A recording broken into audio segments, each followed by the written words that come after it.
there's still the harrowing nature of the first couple turns of the game, where the Secret Show player's best draws, if you don't have specifically Caracas or Phyrexian Revoker, you can be in a lot of trouble.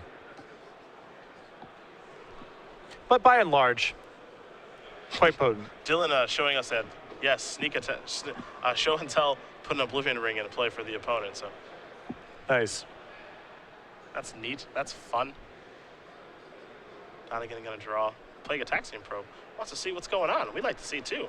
An Aven Mind Sensor, a Batter Skull, an Enlightened Tutor, a Swords of Plowshares, and Aether Vial.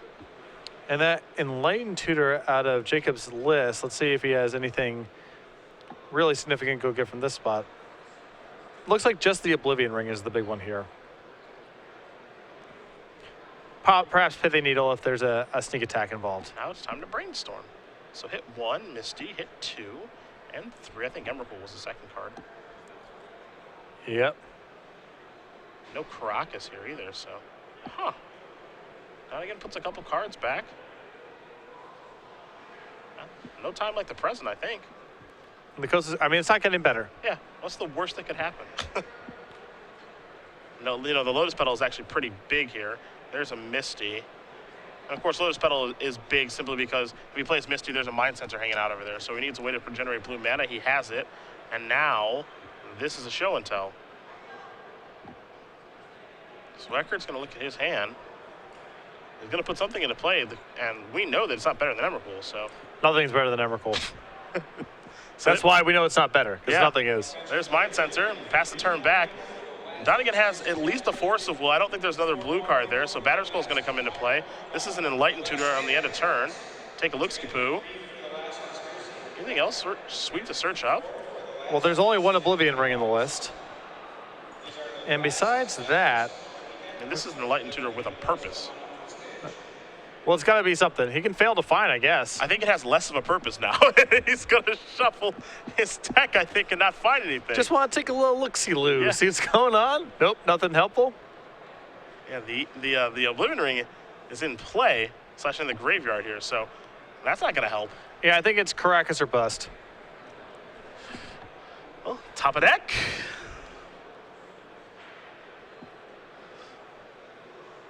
Yeah, there we go.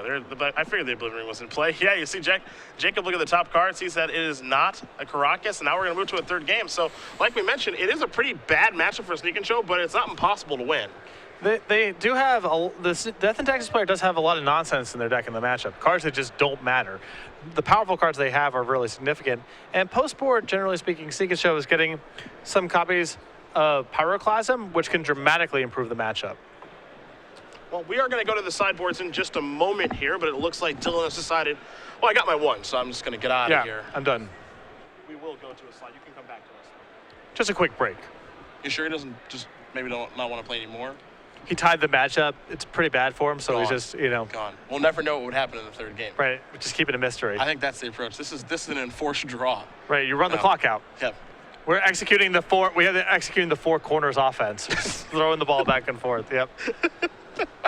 Where's the fifth guy in the four corners? Probably protecting the other basket or underneath the own basket, I would guess. Okay, so we could have like 1, 2, 3, 4, and then the other guy's all the way over there. Yeah. I like it. Or it could have been a nickname. I don't really know. I imagine that someone has done this before. The four corners? Yeah. Yeah, that's why they had to invent the shot clock. Oh. Because you could get up 2-0 and just spread them out. You would think I would know that given how much basketball I watch, but I actually didn't know that was the reason why. Yes. That's genius. Well, it's not really in the spirit of the game. But I like that someone in basketball figured out how to break the game, and so they had to fix it. It's very Magic-esque. Well, kind of. The way that we regulate this in the rec leagues I played in, there's no shot clock, obviously. Okay. So if you started the four corners offense, then you would just get punched. Oh. It's a self-regulating system. I see. That's how they do things in California. Was this in Jersey or California? And I'm see. basically a big fan of minimal law enforcement when possible. The state intervening in these affairs I'm not a big fan of. So whenever citizens can manage these things amongst themselves, it's a big bonus. I see. Yeah. I see. That's good. So are you a fan of the movie The Purge? I don't know what that is. Okay, I bet you are a fan of the movie The Purge. Dylan's taking a bathroom break right now, so we will talk about one of the new promotions that we do have here with Star City Games. It's SCG Game Night, something we have talked about quite a bit this weekend. It's coming in September, and it is going to be pretty awesome. Yeah, this is going to be run at the full discretion, basically, at your store owner or tournament organizer. We'll send out the prize kits, 2 pins, 8 foil tokens, new pins and foils each month. You see the September tokens there down at the bottom. Star City Games organized play is very competitive focus, obviously. The Open Series and the Invitationals, the IQ circuits that we run, all that kind of stuff. We want to offer something a little more grassroots, a little more casual friendly, so stores can run these Wednesday nights. Option to sanction them or not. If you want to run this as an extra standard tournament, an extra booster draft, modern, legacy, or more casual formats like Commander or Two-Headed Giant, absolutely allowed. And again, this is something that's great, I think, to get people involved in entry-level organized play or just additional organized play for your store. If you're a store owner, you can manage this and apply for it the exact same way you do for IQs and all the other Star City organized play resources. And if you're a player interested in this, just contact your tournament organizer or store owner. It's very easy to get set up. I think back in the day, and that was a long time ago, I would go to the old Hobby Town. used to play at a store called Hobby Town USA up the street from me. And just, I think it's like a Tuesday tournament. Just like $5 and just play, and I think like the winner got like 2 booster packs or something like that. So, and that was like the world to me. Yeah, it was great. I was a little youngster grinding, and now they have programs like this, which make it really awesome to play at your local store during the week. Yeah, we had similar tournaments in my area when I was, I believe, in middle school and first starting to play. It was a weekday tournaments, a couple dollars. Prize support was very good, but unfortunately that was because the store was a mob front and was soon thereafter shut down.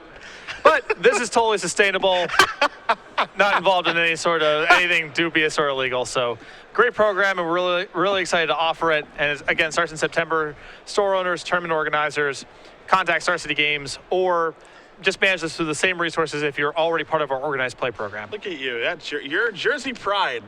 It's true. That Jersey pride really just hardened you up. In certain ways. The local store was a mob front. Well, it's a cash only business, or it's a cash generating business. It sure is. The accounting is a little, it's a little fuzzy, and tax people expect this. It's a lot of kids, so it's like it seems like a wholesome environment. That's important too. What? I'm just laughing at the difference in local store. My local store was Hobby Town USA, the most innocent store in the history of stores. It's probably less innocent than you think. Yeah, you might be right about that. They might have just been better at concealing their action, Yeah, I guess I hadn't considered that at my young age of 7 or whatever it was.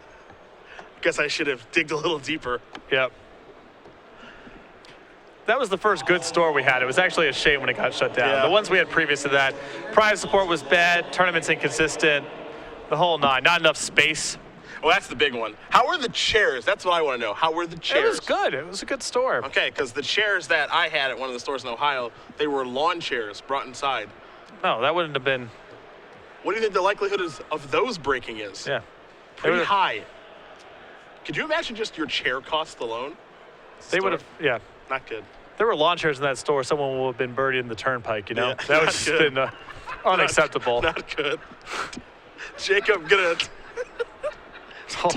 Totally unacceptable. Jacob gonna take a mulligan to 6 here. Memories, Yeah. Oh yeah, I do know. Some nostalgia at work there. It's that Jersey lifestyle. Yeah, for sure.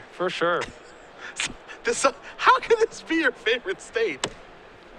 This is just home? The highs and lows. The same reason I like covering legacy events. You never know what you're going to see. Yep. It's swingy.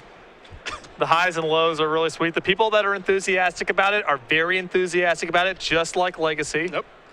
They're basically the same thing. There's a lot of things that go on that don't make sense to anyone on the outside looking in, much like legacy. Yes. A lot of parallels. They're basically the same thing. They're essentially the same thing. 6 cards here for Eckert. People are blown away by how expensive it is. Also similar to legacy. Down to 5 he goes. Donegan may do, I don't want to say the impossible, but the improbable. I think now that the Sneak and Show players have access to a bunch of pyroclasms in the sideboard, this matchup's fine for them. You have the tools to fight over Revoker and Thalia. And if they wanted more dedicated sideboard slots, I was talking to an invitational competitor who had 1 slot left over, wanted something for the sideboard for Sneak and Show to fight Death and Taxes and Elves. And I think Gutshot is also a reasonable card. It's very fast. You can fight it off Ponder and cast it. Very good at answering Thalia and Phyrexian Revoker. So there's definitely ways to modify this deck to fight these cards. Eckert doesn't look thrilled, but I think this is a deep breath I have to keep. So he will keep. It's a Plains, and it's an Aether Vial. Not a bad start. Donegan, maybe considering countering this? Yeah, Force of Will, removing Force of Will. Your opponent's on a mulligan of 5. Aether Vial is actually a way to undo that mulligan by being able to put the creatures into play for free. This forces Eckert to actually kind of have a perfect draw now. Yeah, the big thing is when your deck is all creatures, it's not like your Force of Will is worth very much once Aether Vial's in play. So, got to fight over it. The hand here of Wasteland, Pithing Needle, and a Stoneforged Mystic. Not the best I've ever seen. It's not a shabby 5-card hand. It's got some play to it. He can fight over a sneak attack. He can get a clock into play. As far as 5-card hands go, this is not shabby. Scalding Tarn and pass here for Donegan, excuse me, as a Wasteland will be tapped along with that Plains. Stoneforged Mystic's going to go with Searchin'. You have to imagine it'll be Batterskull here, but we'll see what Eckert does when a search up.